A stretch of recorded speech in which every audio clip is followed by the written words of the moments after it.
السلام علیکم پاکستان اور ایم کیو پاکستان کے کارکنان. اچھا، ایک بحث چھڑی ہوئی ہے کہ خالد مقبول صدیقی نے ایکسٹینشن لے لی ہے اور الیکشن وہ اکتوبر تک کرائے گا. تو خیر، میں آپ کو ایک چیز بتاتا چلوں. میری ایک بڑے سینئر وکیل سے بات ہوئی ہے جو آئینی مسائل کو سمجھتے ہیں. تو میری اسسمنٹ اب یہ ہے اس بارے میں کہ 15 اکتوبر 2025 کے بعد خالد مقبول ایک غیر آئینی چیئرمین ہے. یعنی کہ اس کی اپنے سائن کیے آئین کے تحت، جس کے اندر اس کو 4 سال کا الیکشن اس سے خود سائن کیا ہوا ڈاکومنٹ ہے، اس کے تحت اس کی میعاد مدت ختم ہو چکی ہے. کب؟ 15-16 اکتوبر ہوگی 2025 کی. اس کے بعد یہ خاموشی سے الیکشن کمیشن میں گیا ہے اپنے آپ کو چیئرمین کی ایکسٹینشن لینے، نہیں الیکشن کی ایکسٹینشن لینے. ٹھیک ہو گیا؟ تو آئینی ماہرین کی طرف سے وجہ جو میرے پاس اسسمنٹ ہے وہ یہ ہے کہ خالد مقبول 15-16 اکتوبر کے بعد سے ایک غیر آئینی چیئرمین ہے. اچھا، یہ بات سمجھنا اس لیے امپورٹنٹ ہے کہ اگر تو یہ غیر آئینی چیئرمین ہے تو یعنی کہ 15-16 اکتوبر کے بعد سے جو بھی خالد مقبول نے فیصلے کیے ہیں وہ چیلنج ہو سکتے ہیں، اوور ٹرن ہو سکتے ہیں. تو کسی بھی ایسے فیصلے کی جو اب خالد مقبول کرے گا 15-16 اکتوبر کے بعد، اس کی کوئی اوقات نہیں ہے. اور میں ایم کیو ایم کے کارکنوں کو باور کرا دوں کہ اس کے غیر آئینی فیصلوں کے تحت اگر یہ کوئی حکم اس کا فالو کریں گے تو وہ اوور ٹرن ہو جائے گا. میں ابھی بتا رہا ہوں آپ کو. اور جب وہ اوور ٹرن ہوگا تو اس کی ظاہری بات ہے کوئی نہ کوئی کانسیکوینسز ہوں گے، وہ بھگتنے پڑیں گے. میں آپ کو آج بتا رہا ہوں بات کھل کے. میں ایم کیو ایم پاکستان کے کارکنوں سے کہتا ہوں کہ خالد مقبول سے کہے کہ یہ جو اکتوبر تک کا ایکسٹینشن الیکشن کمیشن نے دیا ہے اور جس طرح یہ خاموشی سے غیر آئینی چیئرمین گڑبڑ کرنے کی کوشش کر رہا تھا، فوراً کے فوراً، یہ بات میں نے پہلے بھی کہی تھی، میں دوبارہ کہہ رہا ہوں، ایک عبوری کمیٹی بنائی جائے جس پہ کارکن اس کو ٹیک اوور کریں اور ایم کیو ایم کو جب تک کہ اگلے الیکشن نہیں ہو جاتے تب تک ایک عبوری کمیٹی چلائے. ہم نے آج تک یہ سنا تھا کہ بیوروکریٹس کے ایکسٹینشن ہوتے ہیں، ججز کے ایکسٹینشن ہوتے ہیں، اور بھی عہدوں پہ ایکسٹینشن ہوتے ہیں. یہ شاید دنیا کا، پاکستان کا کیا، دنیا کا واحد ایسا لیڈر ہے جو ایکسٹینشن پہ اپنی گدی بچا کے بیٹھا ہوا ہے. اچھا، جب اس نے ایکسٹینشن اپلائی کیا تھا اکتوبر میں، تو اس وقت کون سی ایران کی اور افغانستان کی جنگ چل رہی تھی؟ اس کی نیت ہی نہیں تھی الیکشن کرانے کی. ٹھیک ہو گیا؟ تو سیدھی سی بات ہے کہ جس نے جو فیصلے کیے ہیں اس کو چیلنج کیا جائے گا. اب یہ کوئی فیصلہ کرنے کی مجاز نہیں ہے، اس کے پاس کوئی حق نہیں ہے فیصلہ کرنے کا. اور اگر کوئی اس کے فیصلوں پہ کوئی فیصلے آگے کرے گا کسی بھی سسٹم میں، وہ اوور ٹرن ہوں گے. میں آپ کو بتا رہا ہوں جب تک کہ الیکٹڈ ٹیم ان فیصلوں کی توسیع نہ کر دے. میں آج کو کلیئر بتا رہا ہوں، یہ کلیئر آپ کو میں آئینی ویو دے رہا ہوں اس پہ. تو اگر آپ آئینی بحران سے بچنا چاہتے ہیں، اگلے الیکشن کی تیاری کرنا چاہتے ہیں، تو خالد مقبول آپ الیکشن کراؤ، انٹر پارٹی الیکٹ ہو جاؤ، پھر جو بھی ان کے ساتھ ڈیلنگ کر رہے ہیں وہ اس کے فیصلوں کو سمجھ لیں گے، پختہ ہو گئے ہیں.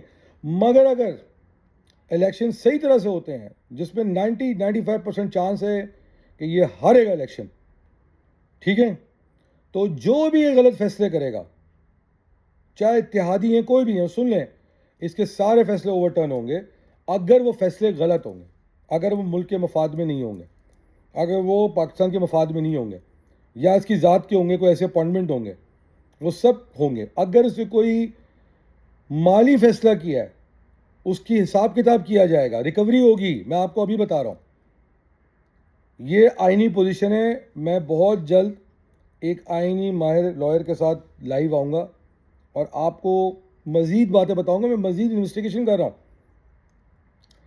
صحیح ہے.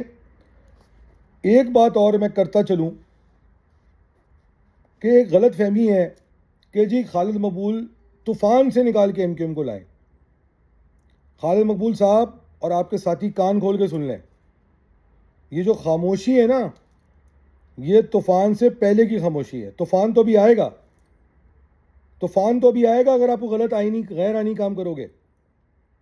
امید ہے کہ اب ریڈی ہو گئے اس کے لیے, کیونکہ اب آپ کے اوقات لوگوں کو پتہ چل گئی, آپ اس قابل نہیں ہو کہ طوفان کو برداشت کرو گے.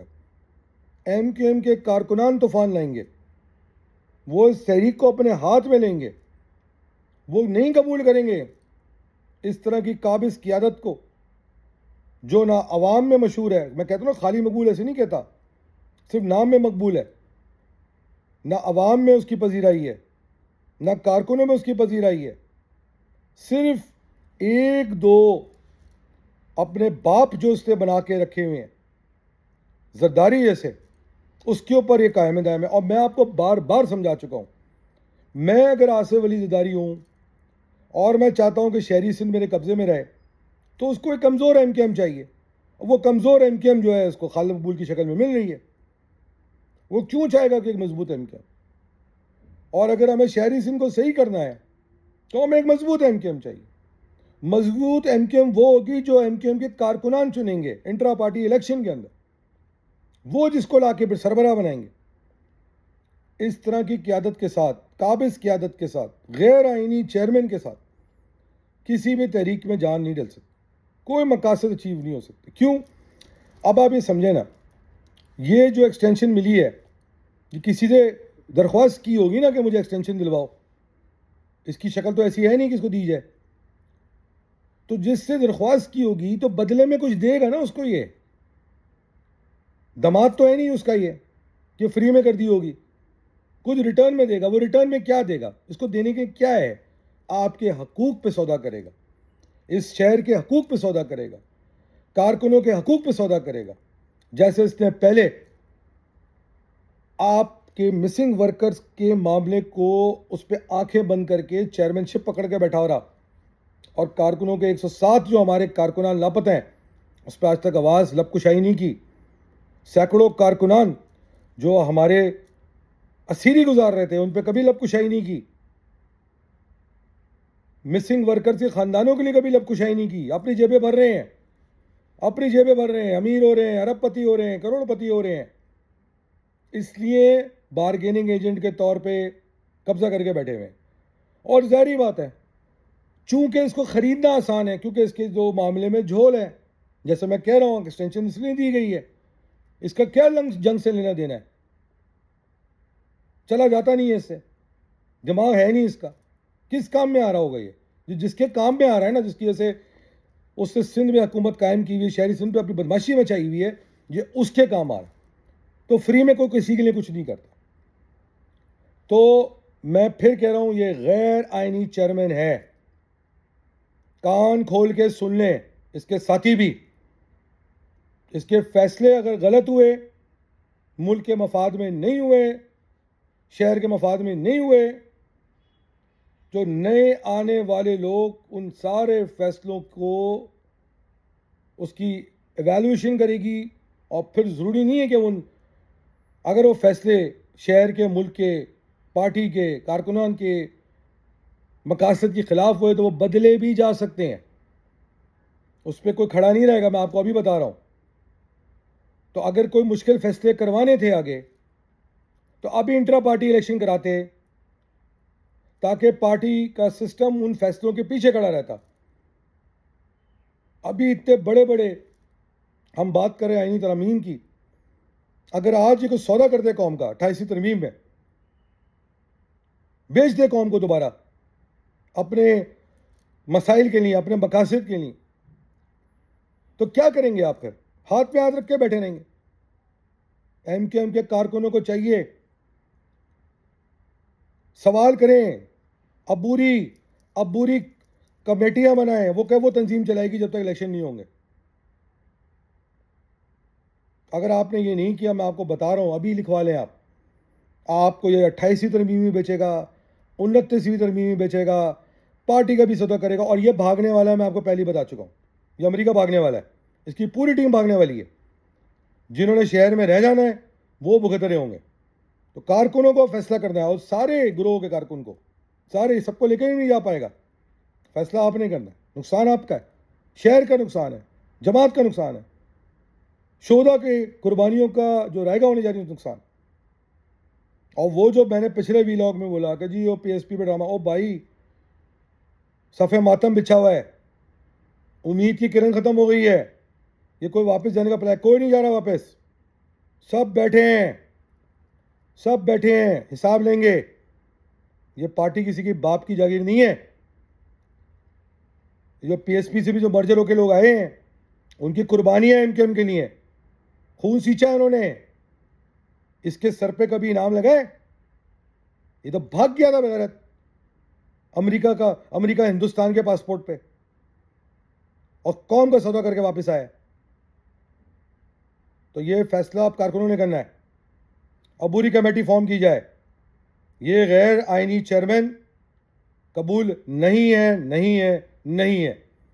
یہ قوم کو بھی نقصان پہنچا رہا ہے، شہر کو بھی نقصان پہنچا رہا ہے، پارٹی کو نقصان پہنچا رہا ہے، اپنے آقاؤں کے لیے جو سندھ پہ اور شہر پہ قبضہ ہوئے ہوئے، اور وہ پیپلز پارٹی کے لیے جس کی یہ کھا رہا ہے. ظاہری بات ہے، اگر انڈیا کے پاسپورٹ پہ بھاگا تھا تو فری میں دیا تھا انڈیا نے اس کو پاسپورٹ، دماد دیا تھا ان کا. اگر آج اس کو سپورٹ دے دی جاتی کہیں الیکشن کمیشن کے پاس کسی کے فون کرنے پہ، تو دماد ہے ان کا. کوئی تو سودا کیا ہوگا نا. سوچو یار، سیاسی کارکن ہو آپ لوگ. جماعت کو دیکھو، اگر جماعت ختم ہو گئی، چاہے کسی بھی فیکشن میں ہو، سب ذلیل ہو گئے، سب ذلیل ہو گئے. میں بتا رہا ہوں کارکنوں، اٹھو، بولو کہ ہمیں چاہیے. نگراں کمیٹی تمہارے ایسے دیکھو نا، جواڑو الیکشن کرا تھا، ایسے آدمی کے انڈر جس کو 2 نمبر ہی کام کر رہا ہے اس کے انڈر تو الیکشن ہونی نہیں چاہیے، کوئی مانے گا نہیں. عبوری کمیٹی، نگراں کمیٹی الیکشن کرائے گی، اس پہ کوئی بھروسہ نہیں کرتا. اور یہ چونکہ ڈرتا ہے اس لیے الیکشن نہیں کرا رہا. جب ہی اس نے خاموشی سے جو ہے نا جگاڑ لگانے کی کوشش کی تھی. اگر یہ واقعی میں سنسیئر ہوتا تو کھل کے کام کرتا. اس کے جو پٹھے بیٹھے ہوئے نا 2-4، ان کا کام ہے اور کچھ نہیں ہے. وہ آج بھی قوم کو بیچ رہے ہیں اپنی دکانیں چلانے کے لیے. بس باقی آپ لوگ سمجھدار ہیں. شہر میں آپ لوگ رہ رہے ہیں، ہم نے تو رہنا نہیں ہے، ہم تو یہاں پڑے ہیں. اور جب آئیں گے تو انشاءاللہ شہر کو بنانا ہے. اس طرح کی ایم کیا کر لے گی یار؟ کمزور ایم سے کارکن بھی پریشان ہے، چاہے کسی بھی گروہ کے ہوں، عوام بھی پریشان ہے، ساری دنیا پریشان ہے بھائی. تو ہوش کے ناخن لو، عبوری کمیٹی بناؤ. اس غیر آئینی چیئرمین کو کوئی قبول نہیں کرے گا. نہ منظور، نہ منظور، نہ منظور. خالد مقبول غیر آئینی چیئرمین نامنظور. پاکستان زندہ باد، پاکستان آرمی زندہ باد. جے مہاجر. اللہ حافظ.